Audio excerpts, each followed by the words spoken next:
Hi guys, I am here with amazing artist Martin, and I hope you will enjoy our conversation. Martin, would you like to add anything to it? No, it's great. I hope you enjoy the show.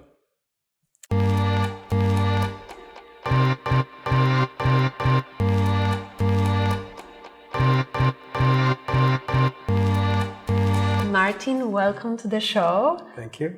It's such a pleasure to be in your studio and see all this incredible work. So thank you so much for your invitation. It's great to have you here. And I would be so happy to, not only by podcast, but by YouTube channel to show all your collection.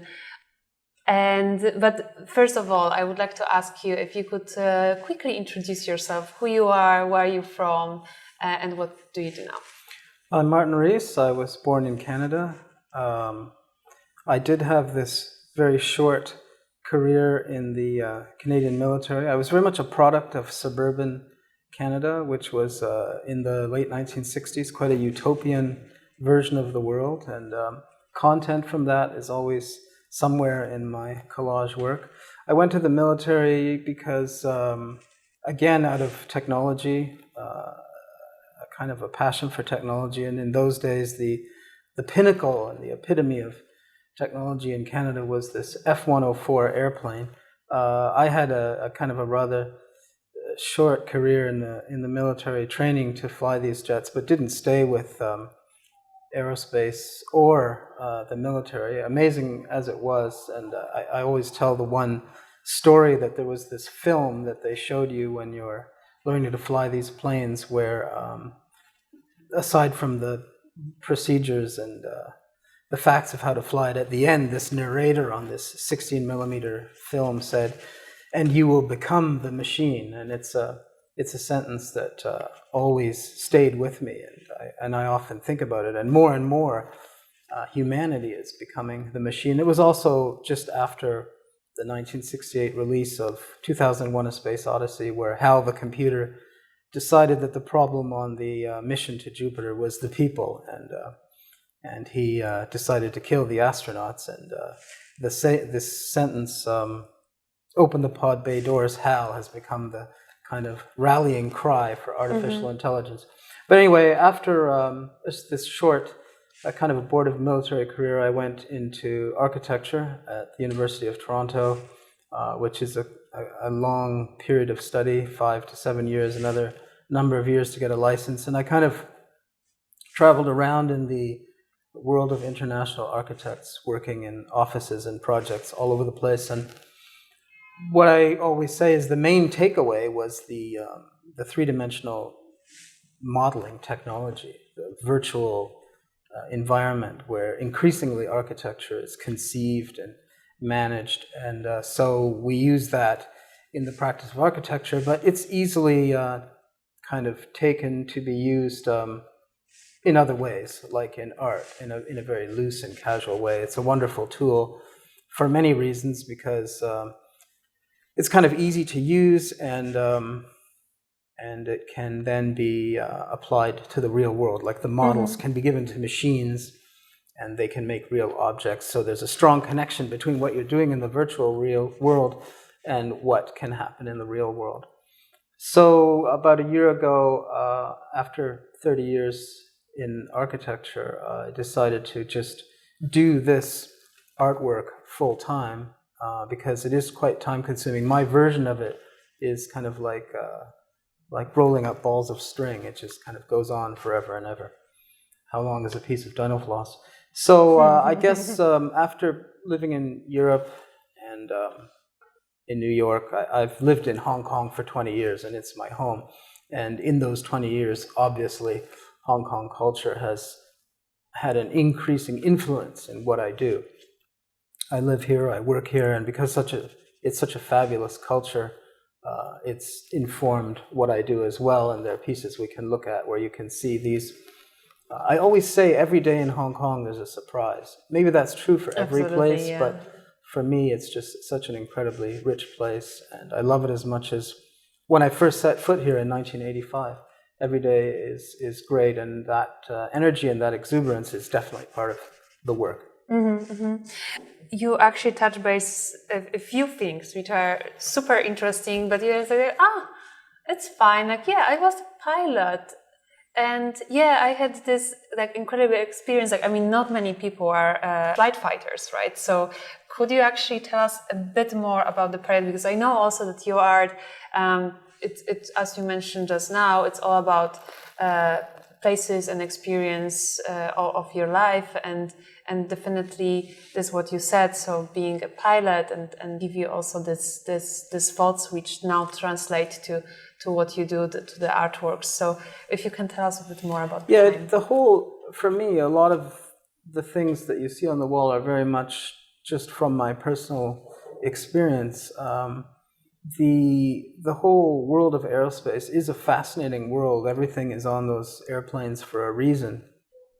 And though at times, there were times, I mean, I'm aware of the fact that World War II footage is playing in the background here, and at times, like for example, Battle of Britain, these instruments of aviation were pretty critical to conflict, armed conflict. But as we've talked about, armed conflict may be completely different in a nuclear world where you really don't have that choice anymore, and you have to find consensus through negotiation. But we've said we're not talking about politics. I was in the Canadian military for a very short time. I didn't stay with aerospace, but the machines are very beautiful. The air, I think they teach you everything you need to know. But how did you actually end up being a pilot in the first place? Like that was an accident, or you were like, oh, I really want to be a pilot? Yeah, we didn't have conscription in Canada at the time, so I volunteered. I was 17, and it was very simple. I just wanted to fly the jets. There was a certain attrition to get in, but you could do it. And I hear nowadays that they actually have trouble getting people to fly F-18s because there's not enough hours to become a commercial pilot. But the machines were and are increasingly spectacularly beautiful pieces of technology, and that's what drew me. I mean, the first time I remember pulling out, and you test the brakes, and you can feel this tons of aluminum under your feet, and you realize how heavy this thing is. It's very impressive, and then it just can fly straight up. It's all impressive, but in the service of armed conflict, that was the purpose. And I think nowadays we still have some of the vestiges of armed conflict, like the Americans have this trusty old dump truck, the B-52, that can just blow things up real good wherever they want to. But it's not really the way of the future. I think conflict is much more teched up now. We start to actually talk about Ghost in the Machine. So could you actually tell us what is the idea behind Ghost in the Machine? I think my current thinking about that is just that as our individual and collective identities are increasingly influenced by these technologies, to the point that, as Baudrillard said, it becomes difficult to distinguish which is which is an old idea. It's Narcissus, the myth that he looked into the water and didn't know if he was his beautiful reflection or himself. And whenever I see an entire trainload of people in Hong Kong fixed onto their phones, that question does raise about, am I me, or am I the stuff about me on the internet? Absolutely. So the Ghost in the Machine is kind of that idea that there's no question that the ghost is us. But the word ghost has some scary, overtones, which is not intentional. When I say ghost, it could be the spirit in the machine. But the reason ghost is because with the ghost, there's always a bit of a mystery. Where is it? Who is it? I see funny trails on the video at night, and I think, what is that stuff? Is that a video effect? But it's so random. So there's the element of the unknown. Where is it? Kind of a shell game of where is the person and where is the machine, and we're all living it. It's not science fiction. Absolutely. And so there was you actually produce so much interesting project in the one big scope goes in the machine, and I would like to actually talk about few of them. So I think one of the most for me interesting part are the collages. So you already mentioned that they are reflecting to all your life experiences and cultures where you live. Could you tell us a bit more about how you're producing them and the process itself? Well, for me, my memory, collage for me is similar to the way I remember things. All these things are kind of collaged on each other. But now that we're in the realm of technology, appropriately sitting in front of the war machine that I make many years ago, the machine gun is one of the examples of the last century of the power of the machine, especially in the 1870s. Gatling invented this gun that could spit out an unbelievable amount of bullets and just produce this unprecedented and unbelievable degree of killing. And it's and the way we spit out cars. I mean, when I talk about North American suburbia, where everyone has to have a car to get home, are we going to have 10 billion cars on this planet? There's probably not enough room for that many cars. So technology has this ability to multiply and produce rapidly and with precision. And so it does call upon us even more to think about how we implement these ideas, because they become very powerful. They enable a population explosion and weapons of mass destruction and the information revolution.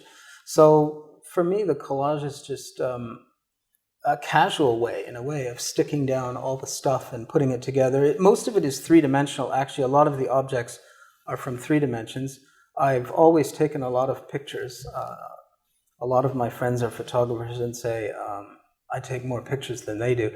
I just take lots and lots of pictures, and again, it's the kind of machine gun analogy. All that stuff can be just sprinkled down. I'm not saying there isn't a thought process. There are adjacencies.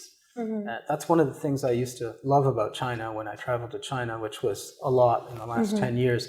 You would see these things that we're not used to seeing side by side, like there'd be a black kind of stream with oil sludge, going through some neighborhood that you didn't know if it was under construction or under demolition, and there'd be a pig drinking it, and some kid peeing into it. There are all these, and then you'd see a trainload of brand new battle tanks. None of it really.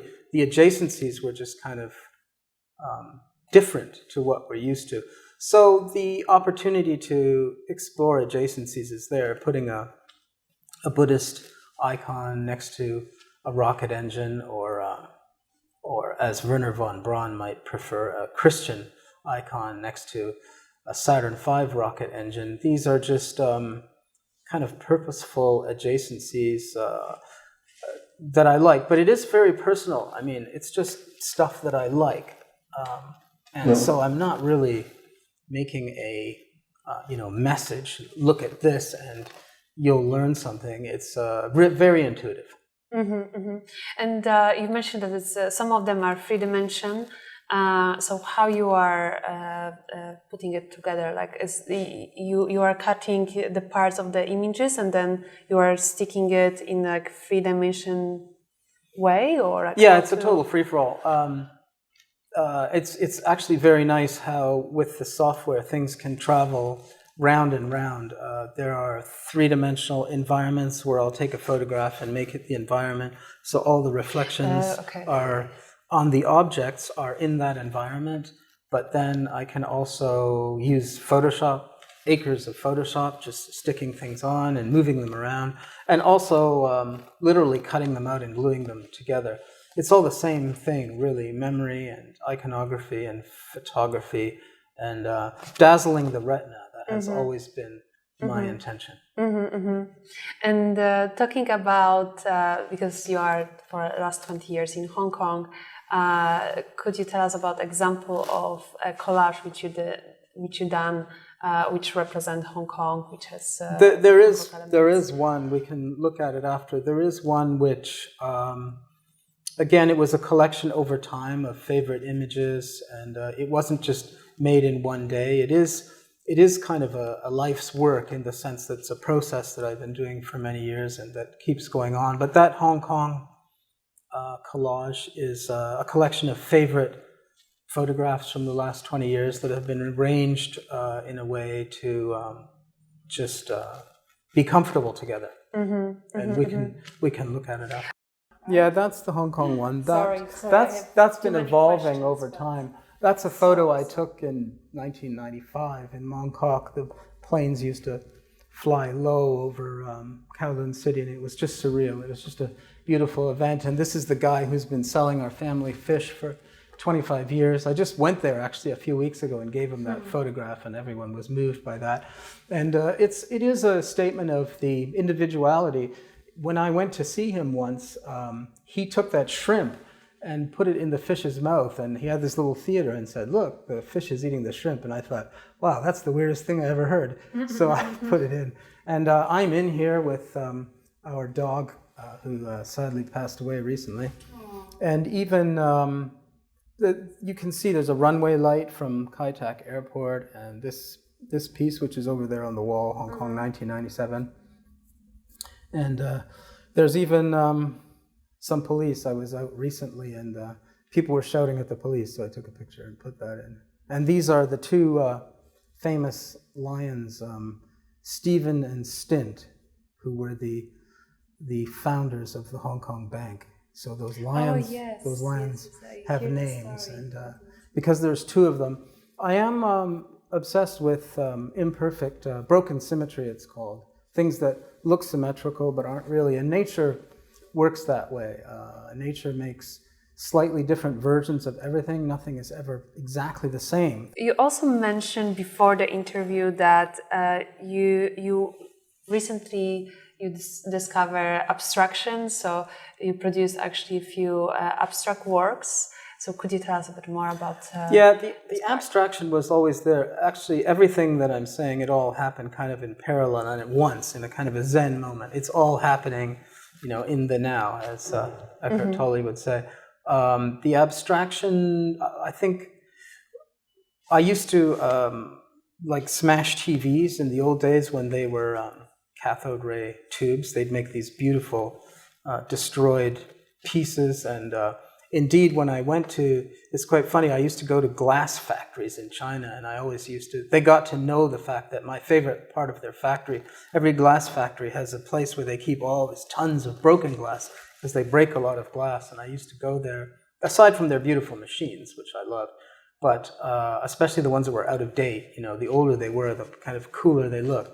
But I always used to go to the broken glass area. So there is this balance between creation and destruction, and abstraction, being like stuff smashed, has always been the counterbalance to creation, and I love it. It's beautiful. But yeah, in the 1990s, the computers were able to produce fully three-dimensional models of very abstract stuff. Morphing, for example, from one to another and then stopping part of the way through, and it's, God knows what it is. So the abstraction is always there and has always been there, but it's great to be able to use the computer to explore it. And for this work, are they also three-dimension, or they are in the... Pretty much everything is three-dimensional. Certainly the abstraction is always three-dimensional, both in real and on the computer. It's basically stuff that's smashed. There's a story from architecture, I don't know if it's true, he'd have to confirm it, but Kolb Himmelblau, I once heard that he'd said he's a great architect from Vienna, and he once took a conventional model of a plastic model of an office building and threw it down the stairs and glued all the smashed pieces together where they landed and issued it for construction. I mean, it's that analogy that you can find, back to serendipity, that you can find things through accidents. And maybe Frank Gehry might agree with that idea. Your next big project was to create the sculptures, but sculptures made of electronics and other parts which you need to put together. Could you tell us a bit more about this part, because it's involving not only imagination but also a bit of engineering skills to actually build it together. It's very funny that you asked that. I've never been asked that. A lot of my friends are engineers, and it's very important for me to say that I know absolutely nothing about engineering. I've never tried to be an engineer, and the whole idea that no, actually, it's very important. I think if I was an engineer, I wouldn't be able to make any of this stuff because it wouldn't make sense. No, it's much more intuitive and random than that. There's absolutely no science behind it. I mean, there are a few basic rules, like direct current has a plus and a minus, so you got to connect a red wire to a red wire and a black wire to a black wire, and there's a few basics of electricity. But a lot of these things, I just kind of took them apart and just put them together. It's not inventive the way someone like Huawei or Apple would invent something. It's much more random and accidental. I think in engineering, probably there are accidents. They see things as they're reviewing calculations, but not as accidental as smashing a television and gluing it together the way it hit the floor and it still works. That's not engineering. That's something else, and it's a very important distinction. Yeah. Well, but still, I mean, you connected, like, let's say, now we are talking for people who are maybe not seeing it on YouTube, but listening to the podcast. So we have this sculpture, which is in a plastic square box. We have this sign war machine somewhere on the middle. Then you have 3 screens, and then we are seeing like a lot of parts, machine parts. You've raised a few very important points here, that really are central. I love Cornell's work, Joseph Cornell, and here we are in Cornell Center, ironically. But it's very personal. What I like about Cornell is that I can put the stuff that I like, that I really care about, that's special to me, like a hope chest or something in there. So these memories of World War II, it used to be a tape loop, but I've changed it to be digital. These are things that I keep and care about, so that's why it's in there. That's that point. The candles, by the way, we talked about Hong Kong. They're from Hong Kong. They're Hong Kong people and businesses, families and small businesses. They have these little temples in their house, and I always like that. I like little glowing lights and things. My friends say I like shiny things, and I do. I like the reflections, getting back to the whole narcissistic thing. But it's very personal, and a lot of that is the kind of psychological dysfunction of me. These are my obsessions and the things I want. The stuff is for me. All that stuff is in there because I like it. Yeah. And the wires reflect a kind of, in a way, I mean, that's just where they landed when I wired it up. I mean, there is an insanity. It's not like everyone would go out and make a box like this more than anyone would go out and build an entire city out of Frank Gehry buildings. You do what you do. It's very personal. Art is very personal. It's very much a reflection of the person in there, and that's what makes it interesting, because as society could have a danger of becoming homogenized with this technology that is kind of all-seeing. At the same time, people are still very much individual and have the privilege of writing entirely their own stories. Absolutely. And the wilder and the more individual they are, the better. Absolutely. And because we talked about this before actually interview, but what do you think art brings now to this modern society where everything is connected and we have internet, we have all the devices to help our lives? What is the mission of I suppose art in this? In a way maybe it does what it always did, which is that it's a place where individuals can express themselves and be themselves. So in this world of technology-enabled homogenization, where it's probably convenient for institutions to have everyone be a number, and we know there's bad precedents in the recent past for people being given numbers, art is a great place for people's identity to escape and exist and thrive and be itself, just for the sake of being. They used to say, I think, therefore IBM. It's the way to really preserve the power of the individual. Absolutely. I think, and the internet and these technologies. We all know technology is a double-edged sword. It can do one thing or the other, good or bad, but it certainly has the potential to empower the individual to rise up and exist at par or above the wave of internet-based homogeneity. Absolutely. And yeah, as you mentioned, like we are all individuals, and thank you God, we all love different things, because otherwise it would be very crowded in some places. So it's great to show different ideas and interpretation. And also I love the fact that you are going a bit to the past and showing what was in the past and the memory and the nostalgia of what was back then, and bring, as you mentioned, that technology, right? Which kind of it's always with us, yet it's changing all the time. So something which was 20 years ago, like the Katia program, which was 10, 20 years ago, very innovative, maybe it's not anymore, right? So it's always changing, but you are kind of protecting this by producing this kind of art and showing the technology. We touched earlier on in our conversations about the modernist idea that less is more, and I've had hardened modern architects try to convince me that less is more, but we also quoted Yngwie Malmsteen, who said, how can less be more? It's impossible, more is more.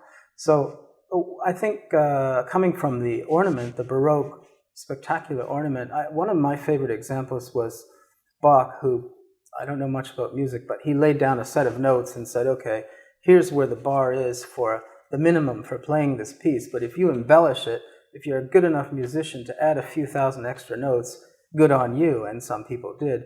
So embellishment and ornament, which is the opposite to less is more is more. Size matters and more is more. That's really what's driving my thinking. I so agree with you. Size matter. Yeah, and more is more. And more is more. So the ornament opens up the possibility to have more is more. And I think all of the technology, in a way, I've been saying, all the machines I photograph and use in the collage, most of them are obsolete. In fact, whenever you go and buy a machine, the minute you put your credit card down, it's already obsolete.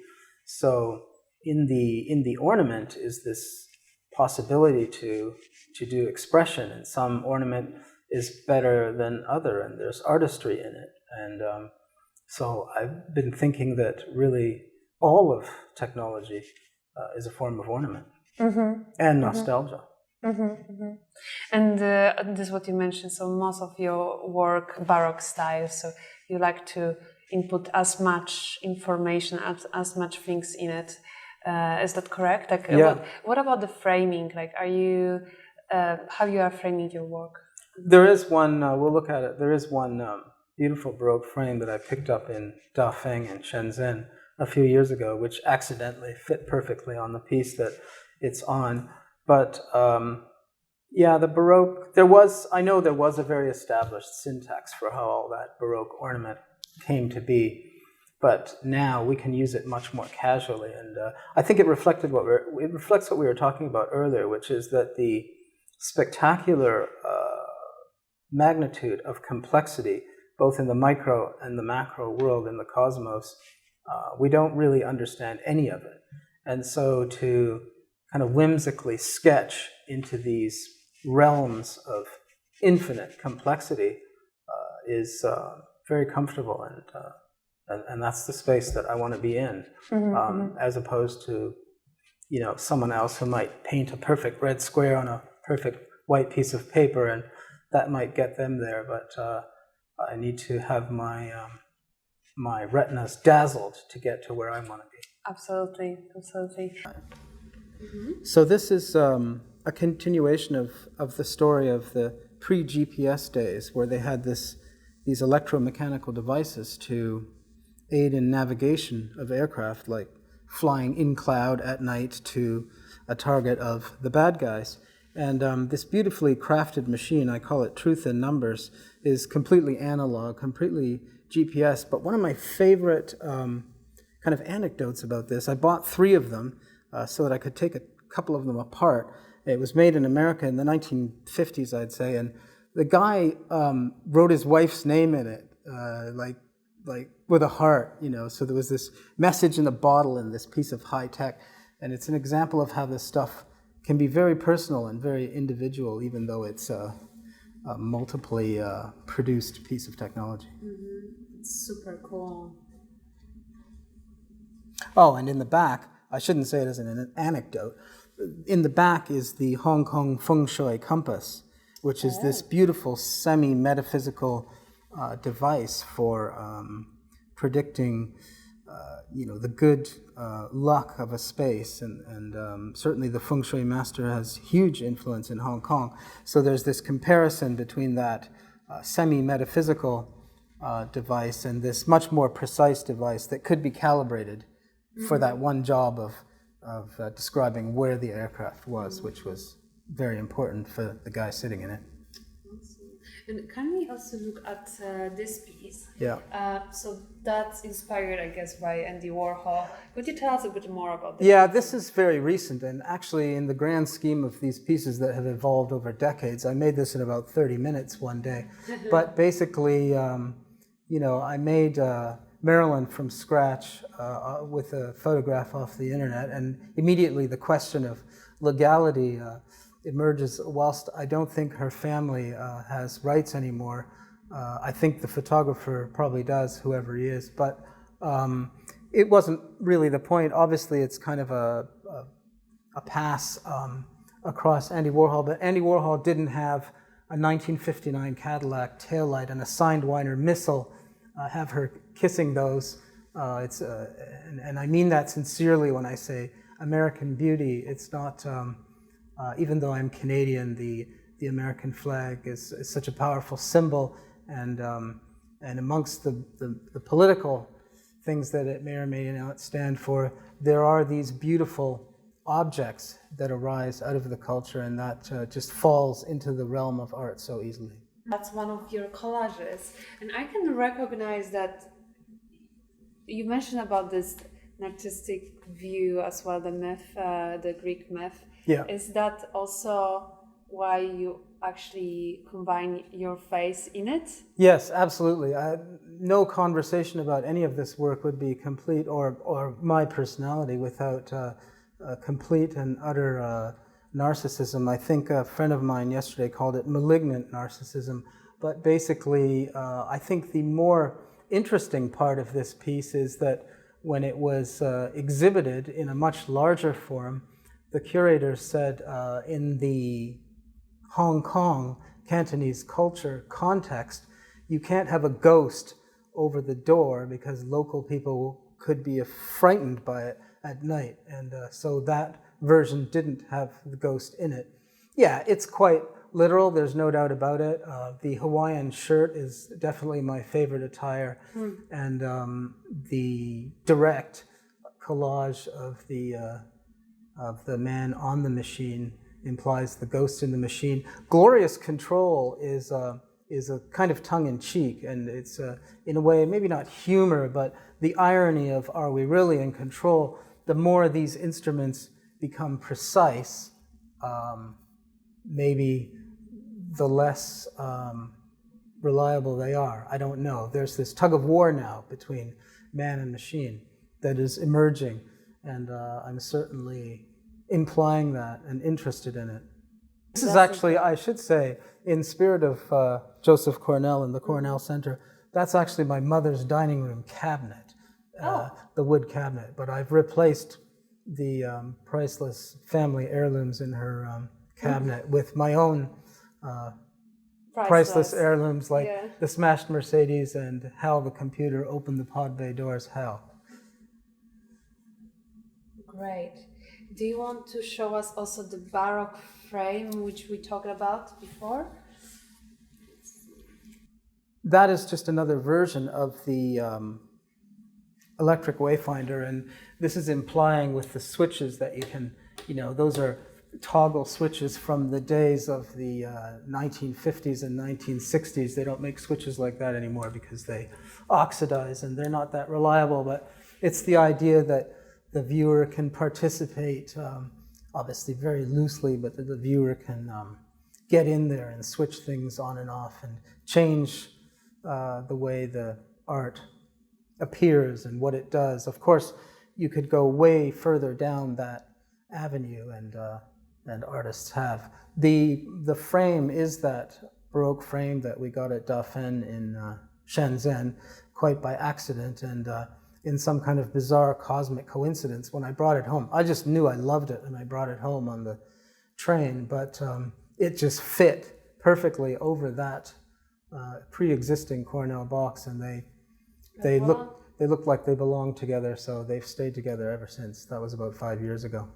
Which there is the Buddha is, of course, a symbol, a powerful symbol of peace and the preciousness of all human beings, and the circuit board has a beautiful inherent machine-made beauty, even though those things were originally drawn on CAD, maybe by hand or maybe with automation. Nevertheless, it represents machine-made beauty, and so the two really look like they belong together. I've been saying, as we slowly let some of our identity, relinquish some of our individual and collective identity to intelligent machines, we need to remember the preciousness of life, and that the machines should be used to benefit humanity, hopefully.